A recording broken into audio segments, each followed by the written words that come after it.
Healthy பாதாம் mix இனிமேட்டு நம்ம கடையில் வாங்க வேண்டியதே இல்லை, நம்மளே ரெடி பண்ணலாம். வாங்க எப்படி செய்யுதுன்னு பார்க்கலாம். பர்ஃபெக்டான அளவில் நான் செய்கிறேன், இதே மாதிரி நீங்களும் செஞ்சு பாருங்கள். இந்த பாதாம் மிக்ஸ் நம்ம ரெடி பண்ணி வச்சிட்டோன்னா ஃப்ரிட்ஜில் ஸ்டோர் பண்ணிட்டோன்னா 2 months இருக்கும், கெடாது, அவ்வளோ நல்லாயிருக்கும். வாங்க எப்படி செய்யுதுன்னு பார்க்கலாம்.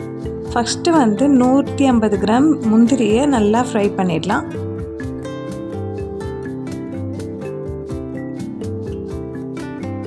இது நம்ம நல்லா மொறுமொறுன்னு ஃப்ரை பண்ணிடணும். ஃப்ரை பண்ணிவிட்டு ஆறுனதுக்கப்புறம் நல்லா சாப்பிட்டு பார்த்திங்கன்னா தெரியும், மொறுமொறுன்னு இருக்கும். இன்னும் முந்திரியை பொறுமையாக வதக்கி விட்டுடலாம். லோ ஃப்ளேம்லேயே வச்சுட்டு ஃப்ரை பண்ணிக்கிறேன். மில்கில் மிக்ஸ் பண்ணி சாப்பிட்றதுக்கு நம்ம இன்ஸ்டண்ட்டாக இந்த மிக்ஸ் ரெடி பண்ணி வச்சிடலாம். கடையில் வாங்குறது அவ்வளோ ஹெல்த்தியாகவும் இருக்காது, இது ஹெல்த்தியும் இருக்கும், டேஸ்ட்டாகவும் இருக்கும். இது பொறுமையாக ஃப்ரை பண்ணிடலாம்.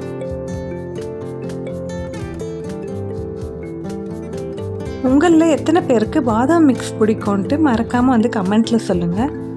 இதை ரெடி பண்ணி வச்சுட்டு டேஸ்ட் பண்ணிவிட்டு எப்படி இருக்குன்னு மறக்காமல் கமெண்ட்டில் எதுக்கும் ஒரு ஃபீட்பேக் கொடுங்க.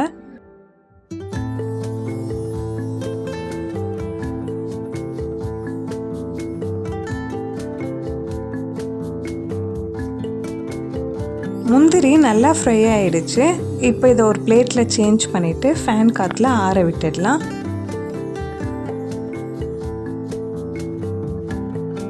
நெக்ஸ்ட் நான் 1/2 கிலோ பாதாம் எடுத்திருக்கேன்.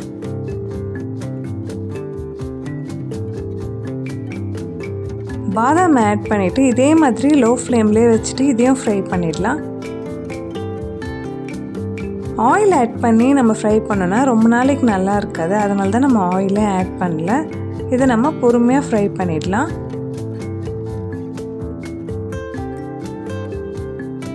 ஒரு கப் பாலில் 1 ஸ்பூன் பாதாம் மிக்ஸ் ரெடி பண்ணாலே நமக்கு போதுமானதாக இருக்கும். ஃப்ரிட்ஜில் ரெடி பண்ணி வச்சுட்டு பால் மட்டும் காய்ச்சிட்டு நம்ம இந்த மிக்ஸை ஆட் பண்ணிக்கலாம். கண்டிப்பாக இதை ட்ரை பண்ணுங்கள். காஃபி, டீ, ஹார்லிக்ஸ், பூஸ்ட்லாம் கூட நமக்கு தேவைப்படாது, இதுவே போதுமானதாக இருக்கும்.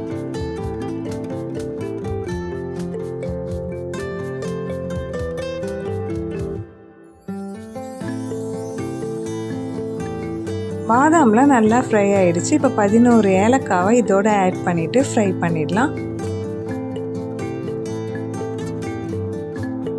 ஏலக்காய் சேர்க்கறதால வாசனையாகவும் இருக்கும், டேஸ்ட்டு சூப்பராகவும் இருக்கும்.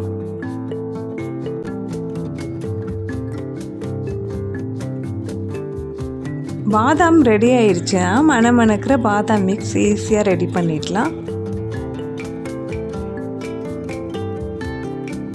பாதாமை ஒரு பிளேட்டில் சேஞ்ச் பண்ணியாச்சு. இதையும் நல்லா காய விட்டுடலாம். நல்லா ஆறுனதுக்கப்புறமா கொஞ்சமாக முந்திரி, பாதாம் ரெண்டுத்தையும் சேர்த்துட்டு சர்க்கரை ஆட் பண்ணிக்க போகிறோம். டோட்டலாக 10 ஸ்பூன் சர்க்கரை நம்ம ஆட் பண்ணுறோம். அதை பாதியாக பிரித்து இதில் ஆட் பண்ணிடலாம். இப்போ இதை நல்லா கிரைண்ட் பண்ணி எடுத்துக்கிறேன்.